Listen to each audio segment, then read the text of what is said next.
हाय, जय श्रीराम. तर आज छान मस्त जे आहे ते वेगळं बोलूया काहीतरी. तर तेच म्हणताय. तर थोडासा जे आहे पाऊस येत आहे, थोडं थंड वाटत आहे. म्हणजे मी एक सांगायचं म्हटलं तर संडेला संडेला जे 14 तारीख होती, हो 14 तारीख होती संडेला. तर इतका म्हणजे तो म्हणताय ना, मला वाटते दुपारपासून नॉनस्टॉप आमच्याकडे संध्याकाळपर्यंत 8 वाजेपर्यंत असा ते म्हणतात ना पावसाळ्यासारखा पाऊस होता. म्हणजे असा नॉर्मलही नाही, चांगला असा मोठे मोठे थेंब आणि ते म्हणतात ना चांगला असं म्हणतात ना तशासारखा पाऊस आला. तर थोडंसं त्याच्यानी बरं वाटत आहे. आणि थोडं म्हणता येईल की गरमी तर म्हणजे म्हणतात ना पाऊस आला तर गरमी तर होतेच. कारण की माहीत आहे ना दुसऱ्या दिवशी पुन्हा ऊन येत असते. पाऊस लगेच म्हणजे असं लगातार राहिला तर थंड वाटत असते एकदम. पण ते म्हणतात ना थोडंसं म्हणजे जीवाला जे आहे ते थोडंसं एक सुकून म्हटल्यासारखं की अरे चालू झाला आहे आता पाऊस, येत आहे आता पाऊस. कारण की इतक्या दिवसांनी येत होता असा पाऊस, मी असं म्हणत नाही, पण जास्त हवा धून होती. हवा हवा यायची आणि मग थोडंसं ती जमीन ओली होत होती तर पाऊस थोडा यायचा. पण त्या दिवशी इतकं म्हणजे ते म्हणतात ना की म्हणजे सकाळपासूनच आबाड होतं. पण म्हणतात संडेला लोक घरी होते तर मस्त ते म्हणतात ना एन्जॉय केले असेल तर छान वाटलं की त्या दिवशी सुट्टी म्हणजे झाल्यावर राहिल्यावर पाऊस आला छान असं म्हटल्यासारखं. तर मला तर खूप छान वाटलं कारण की थोडंसं भिजले बी मी छान असं नाही का पावसामध्ये की छान वाटलं. कारण की त्या दिवशी आम्हाला मार्केटमध्ये पण जायचं होतं.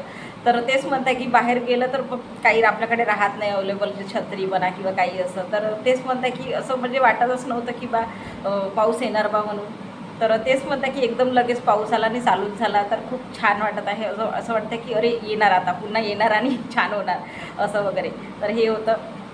तर तेच म्हणत आहे की एक सांगायचं म्हटलं तर आता सिरियल जे आपलं सिरियल आहे तर टार भारत जे आहे ते तुम्ही पाहता का? तर आम्ही म्हणजे पाहतो असं म्हणून नाही, पण एकदम असं म्हणतात ना की मन लावून ते आपण पाहायला पाहिजे असं वगैरे. म्हणजे सगळेच सिरियल आपण असं पाहतो पण ते एकदम मन लावून पाहायला पाहिजे. तर ते तसं मन लावून म्हटल्यासारखं. तर 2 दिवसा अगोदर जी आहे माझी आई आली होती. तर मग सकाळचे असे कसे कामं आपले राहते तर मी कामामध्ये होते. तर आई म्हणे अगं मला बोर होत आहे म्हणे, मला टी व्ही लावून दे म्हणे. ठीक आहे म्हटलं टी व्ही लावल्याबरोबर ते म्हणते अगं काहीतरी देवाचं असेल तर लावून दे म्हणे. तर मी म्हटलं ठीक आहे लावून. म्हटलं स्टार भारत आपल्याला माहीत आहे तिथे राहतेच म्हटलं, सगळंच दाखवत आहे आता तिथे. देव महादेव दाखवत आहे, ते महाभारत दाखवत आहे, सगळंच म्हणजे जे महाकाली आहे ते दाखवत आहे. सगळंच म्हणजे जे म्हणताना आपल्याला पाहिजे ते सिरियल ते दाखवत आहे. छान वाटते पुन्हा सकाळी सकाळी ते देवाचं म्हणजे नाही का पाहायला किंवा ऐकायला असं आहे. तर दाखवत होतं. तर ठीक आहे म्हटलं हे इथे राहते म्हटलं बघ म्हटलं ठीक आहे. चालू झालं आता मी करतच आहे कामं. तर काय झालं एकदम तिथे ना जे ज्योतिर्लिंगचं आहे, जे आपल्या 12 ज्योतिर्लिंग आहे त्याच्या पूर्ण असं म्हणजे कहाणीसोबत कसं त्यांची हे झाली म्हणजे म्हटलं असं त्यांची नाही का त्यांची कशी ती उत्पत्ती झाली, कशा ते म्हणजे स्थापित झाल्या, म्हणजे कसं म्हणजे ते पूर्ण असं सविस्तर ते माहिती तिथं लिहूनच होतं की ज्योतिर्लिंग की गाथा म्हणून. तर आई एकदम म्हणजे पाहायला लागले आणि एकदम म्हणजे नाही का ते म्हणतात ना की सांगायला लागले ते ज्योतिर्लिंगबद्दल सगळ्या अशा गोष्टी सांगायला लागल्या. तर मग मी नाही का आपलं थोडंसंच लवकर आपलं जे आहे ते लवकरच स्वयंपाक केला आणि मी पण बघायला लागले. आम्ही दोघीजणी असे मन लावून टक लावून म्हटल्यासारखं न हालता न झुलता काहीतरी आपल्याला म्हणजे माहिती तर आहेच, पण पुन्हा आपल्याला भेटत आहे जे ज्ञान, तर आपण का नाही घ्यावं असं म्हणून. तर मग पुन्हा आता बसून असं आम्ही दोघीजणं मन लावून पाहत बसलो. आई जे चाय पीत होती ते पण सोडून दिली आणि पाहत होती. मी म्हटलं चाय तरी पिऊगे, नाही म्हणे राहू दे आता थंडा झाला म्हणे असं वगैरे होतं. तर असं पण असते. तर तेच म्हणतं की एकदम मन लावून आमचं चालू होतं, बसून चालू होतं पाहणं. छान सगळ्या ज्योतिर्लिंगच्या जे माहिती आहे ते सगळं जे आपल्या पहिलेपासून जे सोमनाथपूरचं आहे, जे उज्जैनचं आहे, जे मणिकर्णिका जे आहे हैदराबादला, ते सगळे असं सविस्तर सगळे म्हणजे जे आहे ते माहिती सांगत होते. इतकं म्हणजे छान ते पाहून म्हणजे मला असं वाटते सकाळपासून 8 वाजतापासून ते लागलं तर चालूच होतं. म्हणजे सांगत आहेत 11 11 11 11:30 चालूच होतं असं आहे. तर तेच म्हणतात की पाहत होतो आम्ही टकलं. तर ते झालं.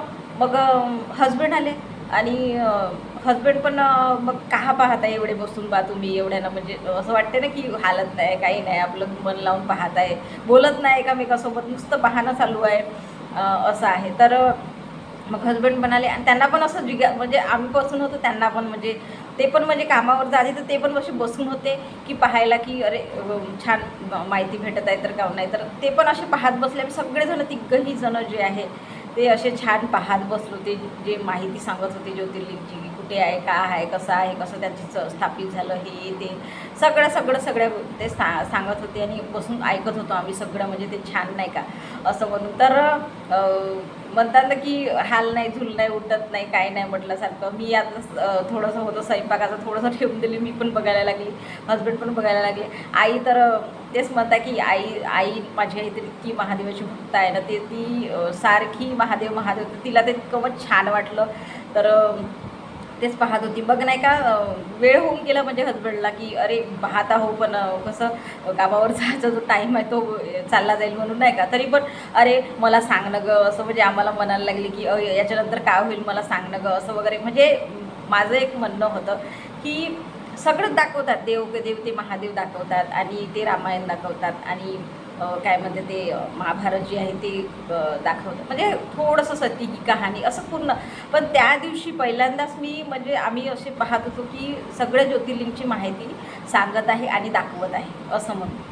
तर तेच म्हणते की अचानक आपल्याला काहीतरी माहिती भेटत आहे तर का घेऊन घ्यावं असं नाही का. छान म्हणजे इतकं म्हणजे ते आवडलं आणि छान. आणि असं एक आहे की आम्ही 2 जागी जाऊन पण आहो, जे ज्योतिर्लिंग आहे उज्जैनला वगैरे जाऊन आहो आणि ओंकारेश्वरला जाऊन आहो. तर ते म्हणतात ना उज्जैनला गेलो पण तिथे छान असं दर्शन झालं, कारण की कसं आहे गर्दी राहत नाही, म्हणजे शिरे लोकं पाठवून देतात आणि गर्दी राहत नाही आणि छान म्हणजे म्हणतात ना ज्यांना जे तिकीट वगैरे पाहिजे किंवा त्यांना भस्म आरती वगैरे पाहिजे तर ते लोक जवळ जातात. आपलं कसं नॉर्मल आपलं दर्शन म्हटल्यासारखं तर दुरूनच आपलं दर्शन होते, पण लवकर दर्शन होऊन जाते असं आहे. तर आम्ही ना तिथे उज्जैनला गेलो होतो, ओंकारेश्वरला गेलो होतो. तर उज्जैनचं जे आहे ना छान रूम केली होती आणि जवळच होती रूम, जे मंदिराच्या जवळच होती. तर तिथे 2-3 दिवस थांबलो होतो, म्हणजे पूर्ण परिसर फिरला तो, जी तितकं काय काय मंदिर आहे हे ते. पण 2 दिवस थांबले तर दोन्हीही दिवस जे आहे ते दर्शन केले, जे महाकालचे आहे ते. तर तेच म्हणते ना की गर्दी होती तर पुन्हा जायची म्हणजे अरे आता आहे तर लवकर दर्शन होते आणि जाऊन आपण दर्शन करून घ्यावं. तर 2दा पुन्हा असं छान असं दर्शन केलं. अरे आल्यासाठी आपण एकचदा काउंट करायचं, 2दा करूया, तर असं आहे. आणि जे ओंकारेश्वरला गेलो होतो तर तिथे ना थोडंसं दर्शन आम्हाला मिळालं नाही, कारण की खूप गर्दी होती. त्या टायमाला शिवरात्र होती दुसऱ्या दिवशी, तर इतकी गर्दी होती की त्या गर्दीनंच आणि एकदम रात्र झाली होती, म्हणजे मला असं वाटते 9-10 वाजले होते. तर ते इतकं गर्दी होती आणि ते माझ्या बहिणीचा उपास पण होता तर तिला सोडायचा पण होता. तर मी म्हटलं जाऊ दे नंतर आपण येऊ किंवा काही. पण एक सांगायचं म्हटलं तर खाली जे नर्मदा नदी आहे तिथे ना छान असं म्हणजे पूजा केली म्हटलं तिथं थोडंसं म्हणजे जे म्हणतात आपण कुठं जायचं राहिलं तर छान कपडे वगैरे लावून जातो, तर तिथे असं छान आम्ही कपडेच लावून गेलो होतो, पण आंघोळीच्या ह्यानं नाही गेलो होतो.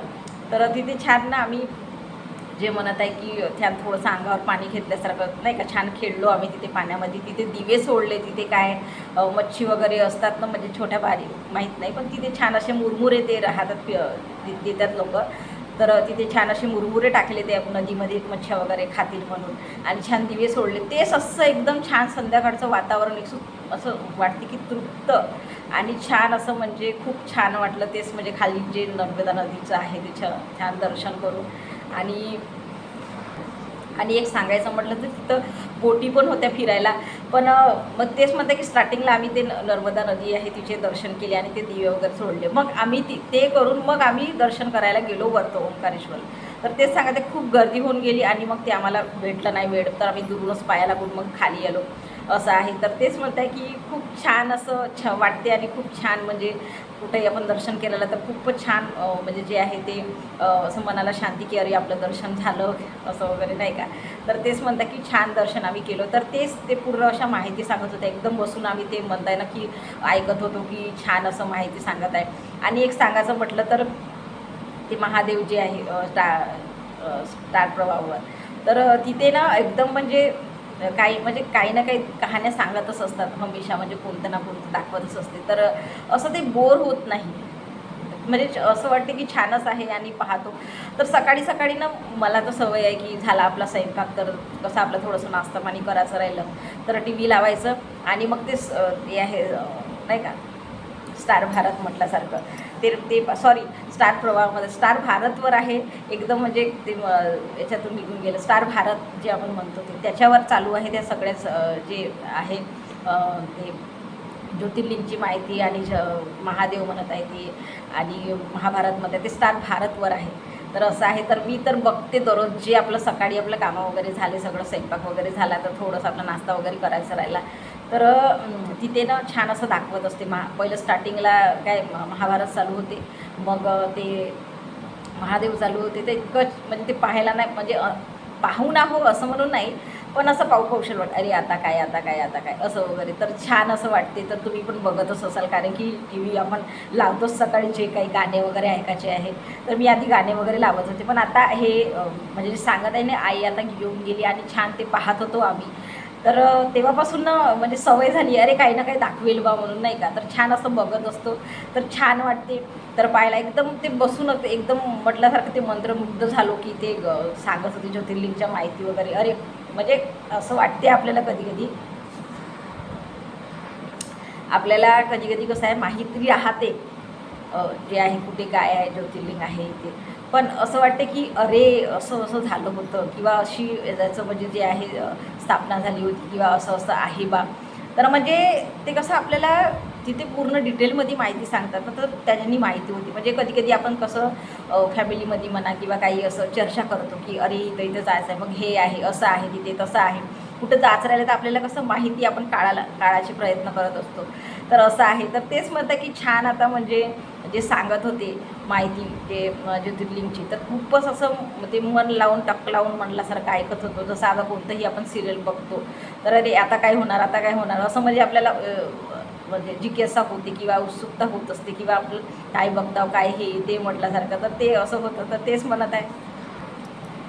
तर तेच तर माझी आई ना इतकं म्हणजे ते म्हणतात ना, इतकी भक्त आहे पहिल्यापासूनच असं म्हणून आहे, खूप म्हणजे ते म्हणताना भक्त आहे.